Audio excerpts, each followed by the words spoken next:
Imperios.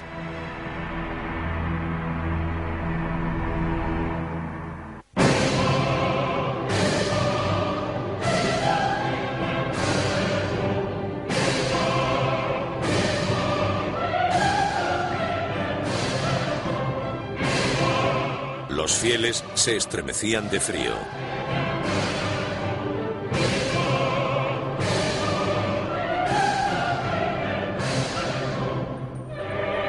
Notre Dame resonaba con los sonidos de 400 músicos y cantantes.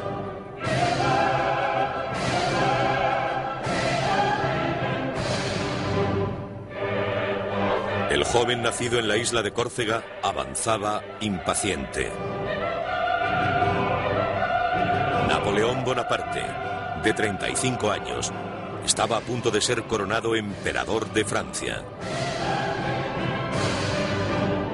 He encontrado la corona de Francia en el arroyo, dijo, y la he cogido.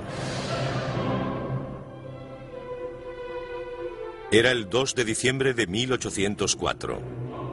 En el transcurso de 3 años, las conquistas de Napoleón extenderían su imperio por casi toda Europa y gobernaría a más de 70 millones de personas. Desde los antiguos césares, no se había conocido a un hombre con tanto poder. Napoleón cambió el mundo. Fue un hombre que prosperó basándose en su origen, en su entorno y en sus aptitudes. No ha vuelto a existir un hombre como él que dominara el mundo como él lo hizo. ¿Quién era Napoleón?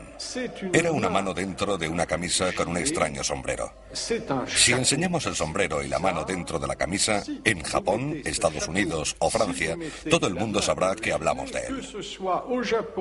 Que ce soit aux États-Unis, que ce soit en France, on dira Napoléon. Sobre todo era un hombre ambicioso. Le encantaba el poder. Decía, amo el poder como el músico ama su música.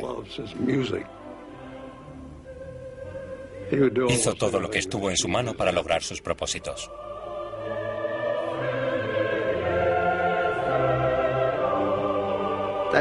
Fue un hombre que desde sus comienzos muy humildes alcanzó un gran poder. Y en cuestión de 2 días lo perdió todo. Es asombroso que prosperara tan rápido y que cayera igual de rápido.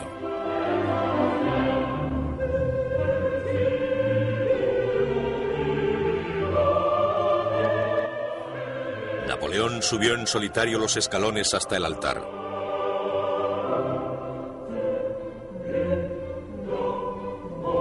Tomó la corona con sus propias manos y la elevó.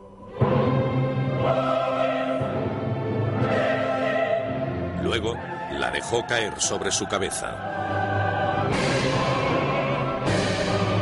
Napoleón.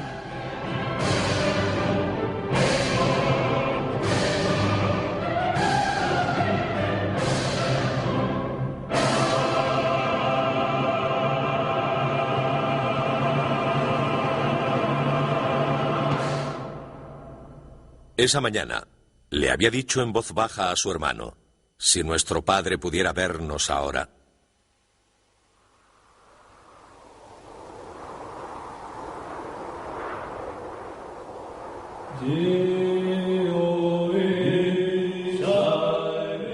Primera parte. Hacia el destino.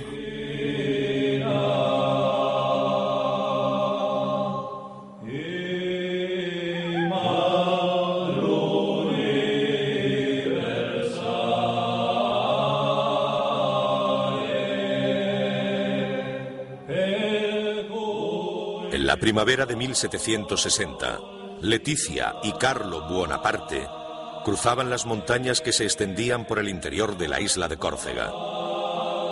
Eran patriotas corsos, decididos a rechazar al ejército francés que había invadido su diminuta isla. Los corsos eran solo 100.000 o 120.000 personas, en su mayoría campesinos o pastores. Tenían pocas armas de fuego, poca pólvora, y tenían que defenderse contra una población de 22 millones de franceses. En aquel momento, el país más avanzado de toda Europa.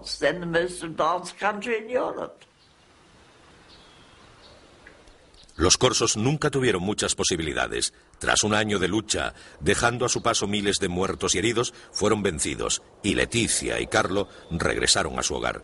Leticia estaba embarazada de 6 meses.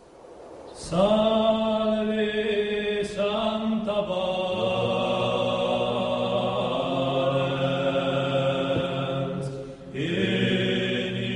Ese verano Leticia celebraba la fiesta de la Asunción, cuando sintió los primeros dolores del parto.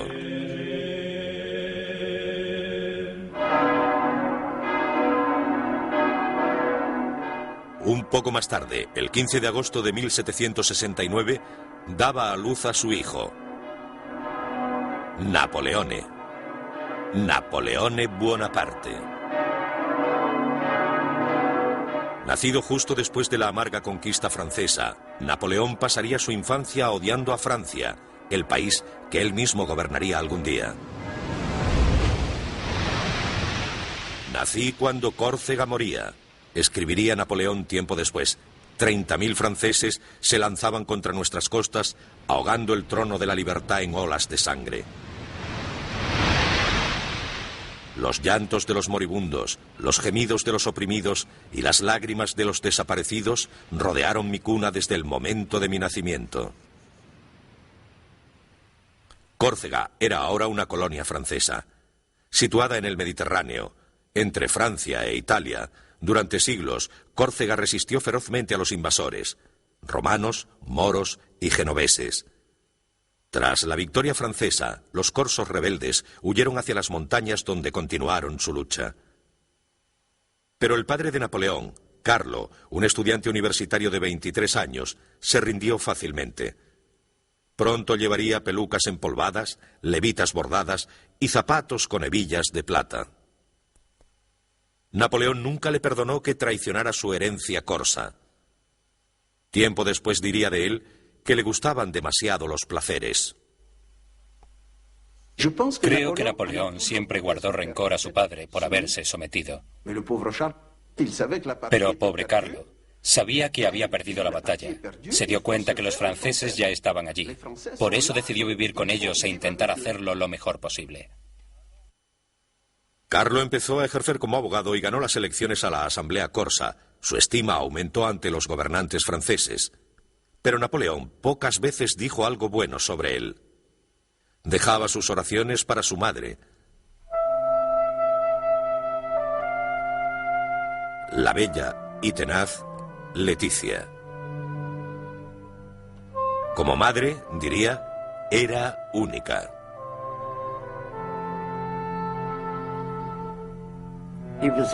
Estaba obsesionado con ella, fascinado. La adoraba como a nadie. Era una pequeña mujer decidida y dura de carácter. Estuvo embarazada 13 veces y le sobrevivieron 8 hijos. Napoleón decía que todo su éxito en la vida se debía al entrenamiento que recibió de su madre. Leticia era una mujer dura y austera, endurecida por la guerra, que castigaba a sus hijos para enseñarles el sacrificio y la disciplina. A veces me hacía irme a la cama sin cenar, recordaba Napoleón, como si no hubiera nada de comer en la casa. Teníamos que aprender a sufrir y que no lo viera nadie. Incluso su ternura era severa. Mi madre, qué hombre, decía Napoleón. Tenía la cabeza de un hombre en el cuerpo de una mujer.